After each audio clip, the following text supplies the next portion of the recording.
শেখ হাসিনার পতন আর বঙ্গবন্ধুর পতন এক কথা না। শেখ হাসিনার পতন আর স্বাধীনতার পতন এক কথা না। আমার বাসায় আক্রমণ করেছে, যদি এটা সম্ভব হয় তাহলে দেশে তো সকলের বাসায় আক্রমণ করা সম্ভব, কারণ নিরাপত্তা নাই।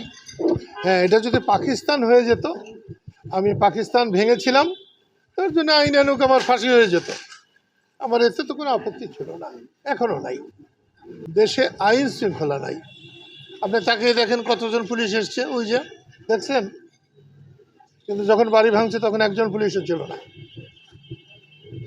এইটা হচ্ছে আমাদের প্রশাসন পরিচালনার ব্যত্যয়, আমাদের বুদ্ধির অভাব। আমার বাড়ি যদি ধ্বংস করে দিলে যদি দেশে শান্তি হয়, আমি তাতেই রাজি। তারা আন্দোলন করে শেখ হাসিনার পতন ঘটিয়েছিলেন। শেখ হাসিনার পতন আর মুক্তিযুদ্ধের পতন এক কথা না। শেখ হাসিনার পতন আর বঙ্গবন্ধুর পতন এক কথা না। শেখ হাসিনার পতন আর স্বাধীনতার পতন এক কথা না। এই জিনিসগুলো এখন কেউ কেউ বুঝতে চাচ্ছেন না।